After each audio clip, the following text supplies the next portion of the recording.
I've never met a baron before. I glanced sideways at my wife of 2 months to gauge her reaction. Helen Louise kept her eyes focused on the road ahead of us. She was driving the rental car because she had driven on the left side of the road before, and I had not.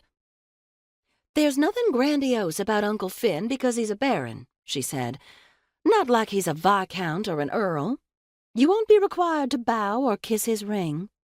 She shot me a mischievous look. "That's good," I said. "I might put my back out trying to bow properly." She laughed. "He's an old darling. I can't believe he's 100 years old now and still as full of beans as ever, according to what Lorcan told me." Lorcan O'Brady was the Baron's grandson and Helen Louise's cousin. Finn and Helen Louise's grandfather were first cousins. She had grown up calling Finn uncle during her childhood visits to Ireland. Lorcan's parents had been killed in a car crash around 40 years ago, when Lorcan was only 10. His grandfather had stood in loco parentis ever since. "So, Lorcan will become the Baron O'Brady at some point," I said. "I guess your uncle didn't have any other children." "No," Helen Louise said. "Lorcan is an only child, too, like both of us." "It's sad he lost his parents so young. I had lost mine when I was in my early 30s, and I still miss them. It's good that he still has his grandfather.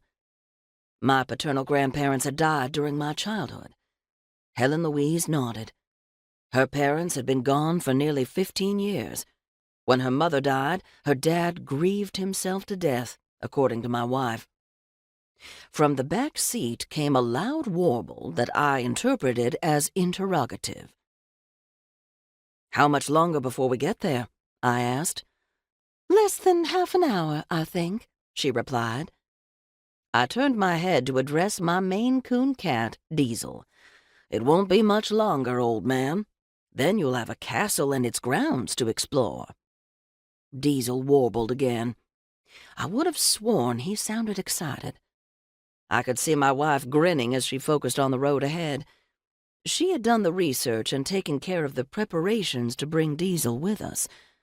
Ireland had changed its regulations and made it much easier to bring a pet into the country. Diesel had been microchipped several years before, and all he really needed after that was proof of the rabies vaccine 30 days prior to his arrival. There was a bit more paperwork to it, but I hadn't had to do anything special. I was looking forward to the rest of this honeymoon trip. Our wedding had been beautiful, and I still could see, as clearly as if it had happened 2 hours ago, the moment when I slid the ring onto Helen Louise's finger. Diesel had served as ring-bearer, and he had done it with style. He had been well behaved, and the guests were enchanted with him. He sat between us, looking up and occasionally chirping as we exchanged our vows. It was a perfect wedding.